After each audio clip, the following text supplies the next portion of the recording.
Good morning everyone.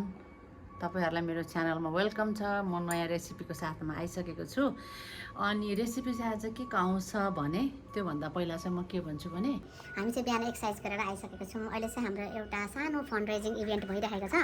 अनि त्यसको लागि चाहिँ हामी सबैजना सिनियर अफिसर मेसको लेडिजहरू चाहिँ मल्टिपर्पज हलमा भेला भएर हल्का एरोबिक्स प्लस योगा स्ट्रेचिङहरू गर्छौँ। अनि त्यस्तै छ है। सो म चाहिँ त्यही लुगामै रेसिपी बनाउन तयार परेँ। अब यो सबै सकेर मात्रै नुहाउने हो। एकदम गर्मी छ नि त ब्रुनाई। अनि त्यतिखेर एकैचोटि काम सकाएर नुहायो भने ठिक्क हुन्छ कि नत्र त पसिनाले पुरै खलखल भइहाल्छ। ल अब धेरै गफ नगरौँ। मलाई त एकदम गफ गर्नु मनपर्छ, त्यो तपाईँलाई थाहा छँदैछ। सो गफलाई काम गरौँ है। ल आज म पकाउँदैछु मिक्स भेजिटेबल्स विथ प्रन। यो प्रन चाहिँ मैले अस्ति ल्याएर केलाएर, यो प्रन कसरी केलाउनु पर्छ भनेर तपाईहरुलाई सिक्नु छ भने चाहिँ भन्नुस् है, कमेन्टमा लेख्नुस्, म सिकाइदिन्छु। यसरी यसलाई चाहिँ यसको भेन निकाल्नु पर्छ है। अनि चट्ट केलाएर राखिसकेको छु।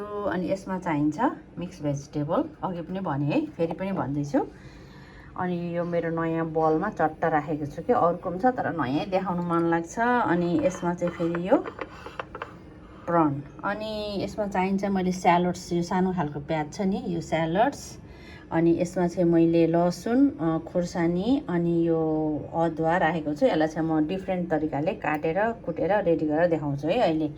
अनि बेसार र नुन अलि थोरै लाउने, किनभने यो ससहरूमा पनि हल्का नुन नै हुन्छ। सो अरू बेला भन्दा अलिक थोरै सस, किनभने सी फुड पनि नुनिलो नै हो क्या, त्यसले गर्दा अलिक थोरै है। अनि थोरै कर्नफ्लोर मैले यसलाई चाहिँ घोलेर रेडी गरिसकेको छु।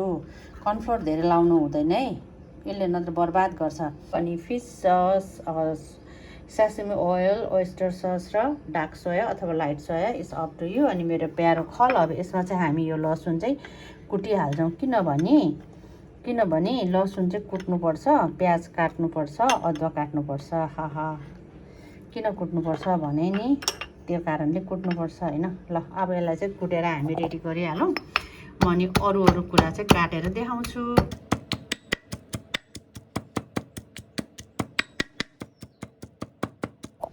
अब सबभन्दा पहिला हामी चाहिँ यो सब्जीलाई चाहिँ ब्लेन्ड गर्दैछौँ। यो चाहिँ मैले पानी बसाइसकेको छु। यसमा चाहिँ तपाईँले सासिमी ओइल अलिकति हालिदिनुहोस्। अनि ठ्याक्कै 10 सेकेन्ड अलिकति कम्ती हुन्छ होला, 20 सेकेन्ड जति यो पानीमा भकभक उम्लिनुपर्छ है यो पानी चाहिँ ब्लेन्ड गर्नको लागि। अनि अर्को एउटा बोलमा चाहिँ चिसो पानी सकभर आइस हालेर, आइस चाहिँ फ्रोजन त होइन, पानीमा आइस हालेर चिसो बनाइराख्नुहोस्। ल यो उम्ल्यो नि त है। अब यो उम्लेपछि म यसमा लाउन जाँदैछु यो हाम्रो मिक्स भेजिटेबल। अनि पानी चाहिँ कसरी रेडी गर्छु म तपाईलाई देखाउँछु ल है। ल यसलाई एकैछिन राखिदिउँ। अब यो 20 सेकेन्ड भइसक्यो, यसलाई म निकालिहालेँ। अब यसलाई म निकाल्छु होइन। यहाँ चाहिँ पानी रेडी छ, आइस हालेर चिसो पानी। अब यो निकालेर म हालेर देखाउँछु ल तपाईलाई।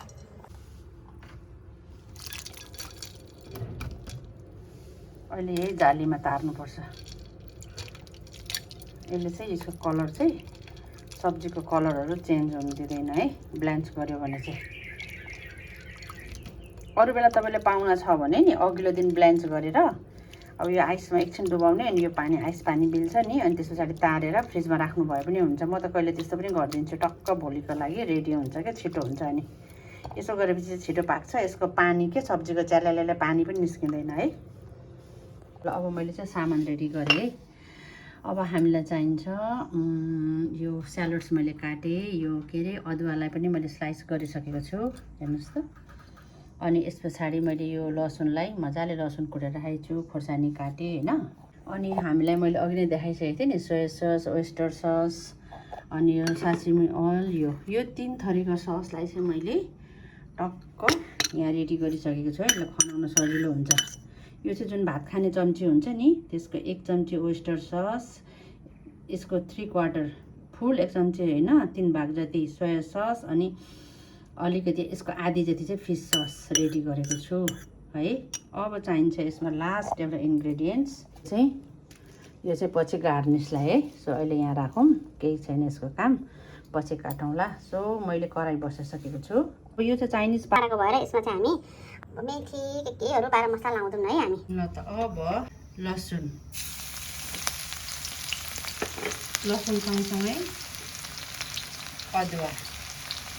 अब यो सँगसँगै स्यालोड।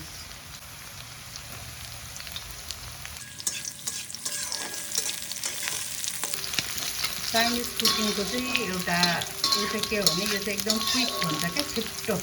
हाम्रो इन्डियन नेपाली कुकिङमा चाहिँ एकदम गोल्डन ब्राउन हुन्छ नि, यसमा चाहिँ लाइट हुने बित्तिकै अब यसमा म खोर्सानी लगाएँ। ओहो, एउटा इन्ग्रेडियन्ट कस्तो बिर्सेछु, कहिलेकाहीँ त्यस्तै हुन्छ, ठ्याक्क फोन आएछ देखाउँछ है, पर्खिनुहोस् है। त्यसै मैले टमाटर पनि लाउँदैछु कि अलिकति, त्यो टमाटर लगाइदिएँ है। टमाटर लगाएर यसमा लगाएँ मैले बेसार र नुन। अब यसमा तपाईँले चिकन क्युब पनि लाउनु सक्नुहुन्छ, अप्सनल हो। अस्ति हामीले स्क्विड चाहिँ ब्लेन्ड गरेको थियौँ, हामीले प्रन चाहिँ यत्तिकै लाउँदैछौँ है।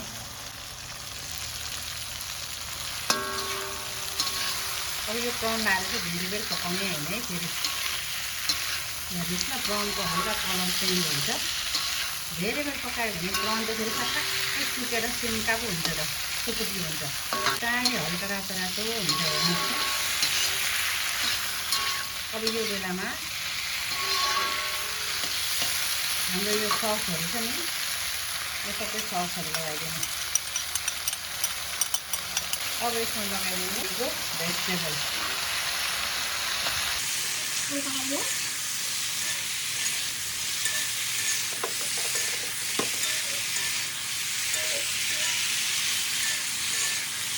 अब यो बेलामा लगाइदिनु हाम्रो कर्नफ्लोर।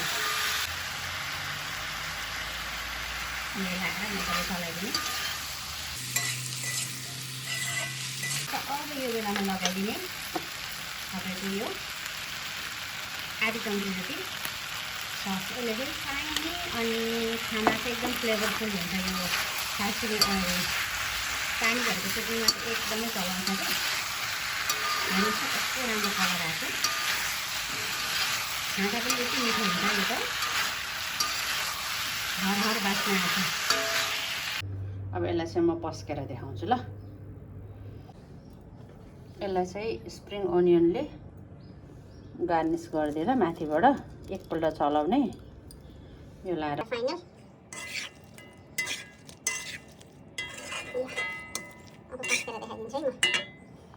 ल चट्टा हाम्रो चाहिँ prawn mix vegetable with prawn चाहिँ रेडी भयो है। यस्तो मिठो हुन्छ। ल ट्राई गरेर देखाइदिउँ त, सधैँ ट्राई गरेर देखाउने, आज किन ट्राई नगर्ने है। यहाँबाट ल ट्राई गरेर देखाइदिउँ है। नुन लाए लागेन, पाकेन। मैले पकाएर नमिठो हुने त कुनै हुनै छैन। ल यस्तै खालको रेसिपीहरू चाहिएमा हजुरहरू मेरो च्यानलमा जोडिनु होला।